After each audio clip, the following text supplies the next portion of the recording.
Hai, saya Ipah Latifah. Saya Bibit Anggraini. Kami di sini. Kita ketinggalan. Kami di sini akan sedikit mengobrol atau mengulas tentang teori asal-usul kehidupan, yaitu abiogenesis dan biogenesis. Teori asal-usul kehidupan itu kan dibagi dua, ya Ipah. Yang pertama ada teori abiogenesis dan teori biogenesis. Apa sih teori abiogenesis menurut Ipah? Jadi teori abiogenesis yang kita tahu itu, jadi teori abiogenesis yang kita tahu itu kan pertama kali dicetuskan oleh Aristoteles. Nah, dia menyatakan bahwa segala sesuatu makhluk hidup yang ada sekarang itu, jadi dia tuh berasumsi bahwa semuanya itu dari benda mati. Gitu. Terus kalau teori biogenesis itu apa? Nah, biogenesis itu kebalikannya dari abiogenesis. Penganut teori biogenesis, mereka itu percaya bahwa makhluk hidup sekarang itu berasal dari makhluk hidup sebelumnya. Nah, Ipa juga punya pertanyaan nih buat Pipit. Kan waktu itu Bapak udah nge-share ya di modul, ada contoh percobaan yang membuktikan bahwa adanya teori abiogenesis, maksudnya sehingga adanya teori abiogenesis. Nah, jadi apakah belatung merupakan makhluk hidup? Berilah alasan dengan menjelaskan ciri-cirinya. Menurut saya sih, belatung yang ditemukan pada daging merupakan makhluk hidup karena belatung berasal dari lalat yang bertelur di daging. Belatung sendiri merupakan fase larva dari lalat. Belatung disebut makhluk hidup karena dapat bergerak, membutuhkan nutrisi dari daging, dan dapat bertumbuh. Nah, terus kan kita lagi bahas ini ya, teori abiogenesis. Jadi Ipa sempat baca gitu kayak di internet dan di artikel juga ada yang kayak nyebutin bahwa teori abiogenesis juga disebut dengan teori generatio spontanen. Jadi mengapa teori abiogenesis itu disebut teori itu, Fit? Karena menurut teori tersebut, makhluk hidup yang ada saat ini muncul dengan sendirinya. Abiogenesis merupakan teori yang menyatakan bahwa makhluk hidup berasal dari benda tidak hidup. Dengan kata lain, menurut teori tersebut, makhluk hidup hidup yang ada saat ini muncul dengan sendirinya.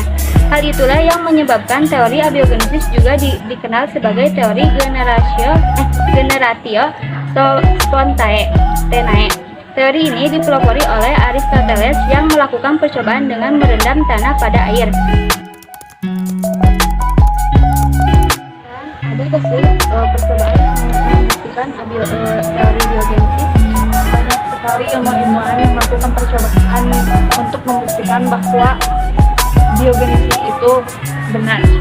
Yang Intan tahu yaitu Francisco Redi. Percobaan tersebut dilakukan dengan 3 toples yang berisi daging.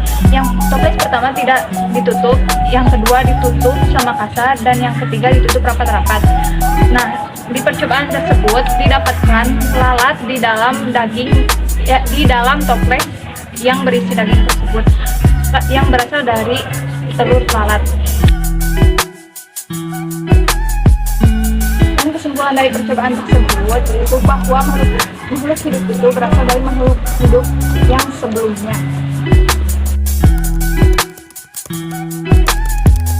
Nah, kita tahu gak sih ilmuwan lain yang melakukan percobaan biogenesis?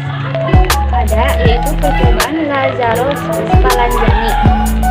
Lazarus Spallanzani melakukan sebuah pembuktian dengan menggunakan kaldu yang diletakkan di dalam 3 tabung yang berbeda. Pada tabung yang terbuka terdapat kehidupan yang berasal dari mikroorganisme di udara. Pada tabung yang ditutup tidak terdapat kehidupan. Dan kesimpulannya yaitu makhluk hidup berasal dari sesuatu yang hidup. Tadi kan aku sama Intan udah ngobrol nih tentang 2 percobaan dari ilmuwan. Dan ternyata percobaan tersebut memiliki kelemahan. Ada gak sih percobaan lain yang memperkuat teori biogenesis?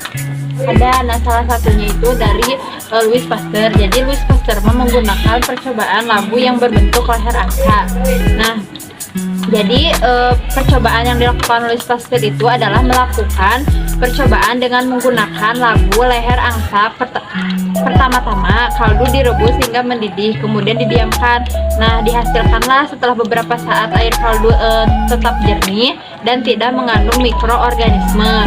Nah, terus sebenarnya si abiogenesis itu masih menentang, tapi dikuatkan lagi dengan fakta bahwa ternyata itu emang benar gitu. Jadi makhluk hidup itu terbukti terlahir dari makhluk hidup sebelumnya. Terus ada juga kayak semacam bukan slogan ya, tapi kayak yang menyatakan bahwa dalam bahasa Latin itu omnipotum ex vivo, yang berarti semua makhluk hidup berasal dari makhluk hidup lainnya. Jadi yang menguatkan teori itu adalah percobaan dari Louis Pasteur.